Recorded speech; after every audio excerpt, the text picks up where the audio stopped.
ग्राम प्रधान जी चले गए क्या? अच्छा, हमारे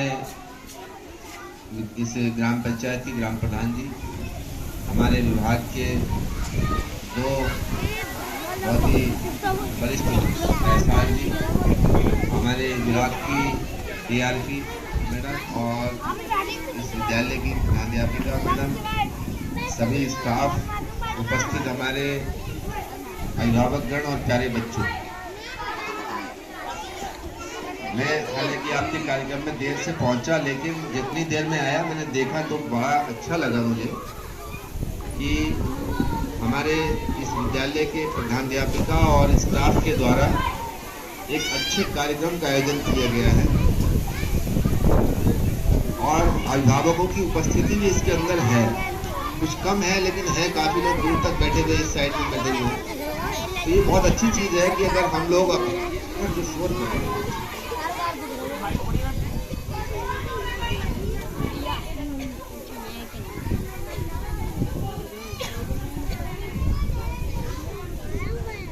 कोई भी कार्यक्रम करने के लिए बड़ा मेहनत और प्रयास चीजें करनी पड़ती हैं।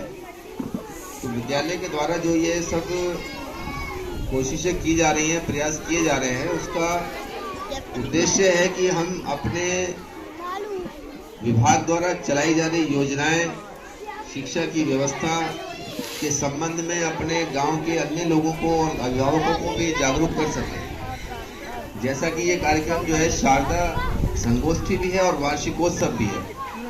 तो शारदा का जो कार्यक्रम है वो हमारा मुख्य रूप से उन बच्चों के लिए होता है जो अभी स्कूल नहीं जा रहे हैं या जाने भी लगे हैं, तो वो फिर वो हर दिन स्कूल आए। जैसा कि मुझे मालूम है कि शारदा की जो फुल फॉर्म है वही बनती है स्कूल हर दिन आए, SHARDA, शारदा। ये शॉर्ट फॉर्म में है स्कूल। शारदा का अर्थ क्या है? SHARDA, शारदा। ये एक शॉर्ट फॉर्म है, संक्षिप्त नाम है ये। इसका फुल फॉर्म था है ये स्कूल हर दिन आए। आप जोड़ के देखिए इसको। तो ये वो कार्यक्रम है शारदा संगोष्ठी जो हमारी हो रही है। इसमें बहुत सारे अभिभावक आए हुए हैं। मुख्य रूप से हमारे विद्यालयों की जो समस्या है वो यहाँ पर हम लोग यही देखते हैं कि बच्चे अधिकतर स्कूलों में कम आते हैं, उपस्थिति कम होती है। तो इस संगोष्ठी का जो तात्पर्य है वो यही है कि हम लोग अभिभावकों को भी समझा सकें, बच्चों को बता सकें कि प्रतिदिन आना है शिक्षा के लिए, स्कूल आना है और शिक्षा का क्या महत्व है। ये अभी जो एक छोटे बच्चे कार्यक्रम कर रहे थे डाकिया वाला, वो इतना बढ़िया कार्यक्रम, इतना अच्छा कार्यक्रम, मुझे लगा कि मैं भूल गया सब कुछ।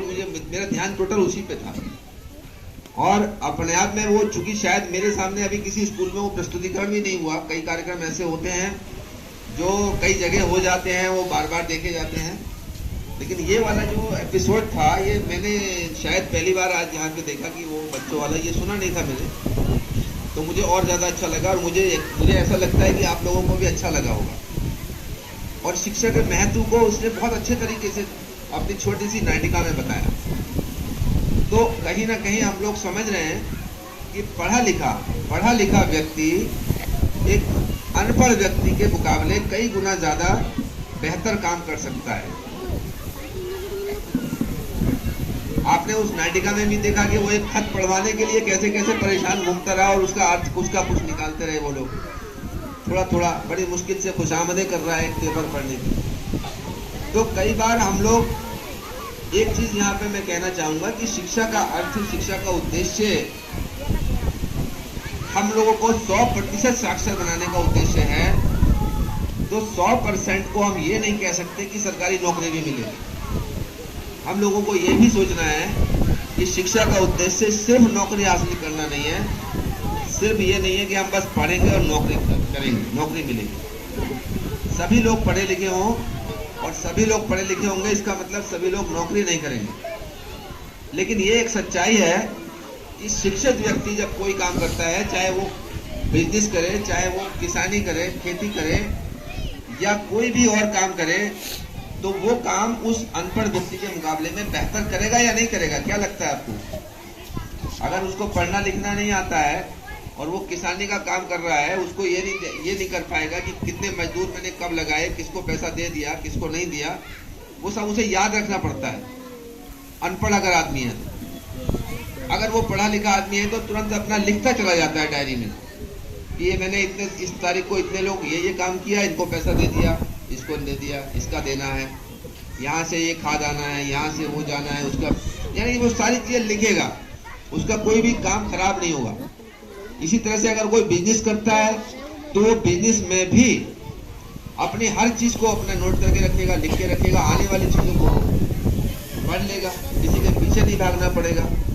तो ये कुल मिलाकर मेरा कहने का तात्पर्य यह है कि शिक्षा का उद्देश्य बहुत विस्तृत है, केवल हम इसे नौकरी के प्राप्त करने के तक नहीं सीमित कर सकते।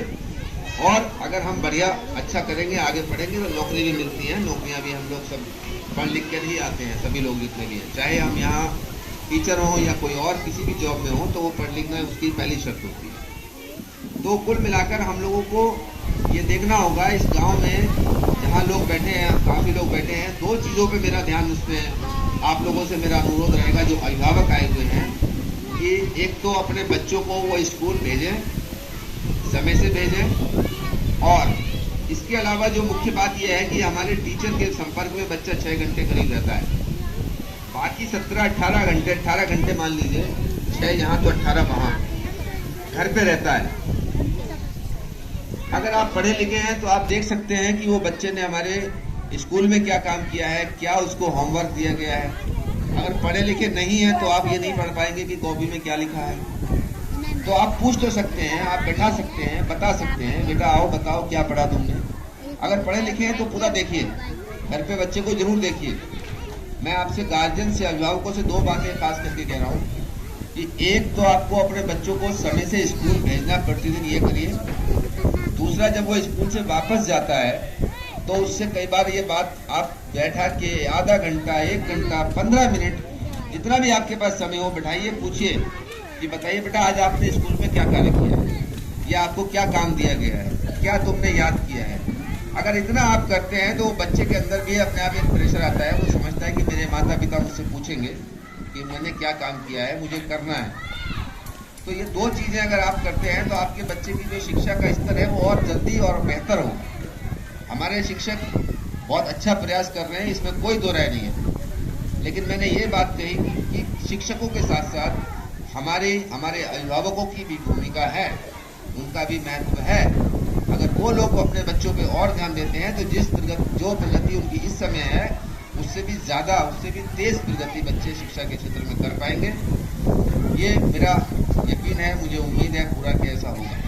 और जहाँ गार्जियन देखते हैं वहाँ बच्चों का रिजल्ट अच्छा आता है। हम लोग जानते हैं कि हमारे गांव के माहौल में कई गार्जियन ऐसे होंगे जो पढ़े लिखे नहीं हैं या उनके पास टाइम नहीं है।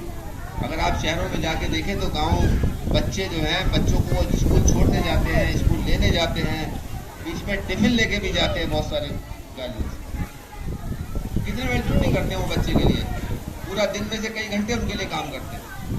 ये सच है, आप किसी बड़े स्कूल के सामने जाके देख लीजिए तो वहाँ दिखाई देंगे बहुत सारे गार्जियन खड़े होंगे लेने के लिए और बहुत सारे गार्जियन आते हैं छोड़ने के लिए। हमें तो पता ही नहीं होता है हमारा बच्चा चला गया नहीं गया, कई बार ऐसे लोग भी होते हैं। तो इस चीज़ पर आपको देखना है, ये मेरा अभिभावकों से अनुरोध है कि बच्चों के लिए अपने बच्चों की प्रगति के लिए, विकास के लिए, उनकी शिक्षा के लिए इस बात में जरूर फोकस करें कि बच्चे प्रतिदिन स्कूल आ जाए और वो क्या कर रहे हैं उसकी मॉनिटरिंग, थोड़ा उनका देखभाल करें। बच्चों से भी मैं ये कहूँगा कि जो बच्चे हैं उनको भी पढ़ना है, लेकिन थोड़ा सा अपने बारे में सोच के चले। छोटे छोटे बच्चे हैं, ये भी अपना कुछ लक्ष्य अभी उन्होंने कहीं भरा भी होगा, जब रिपोर्ट कार्ड के लिए शायद उसमें मांगा भी गया था,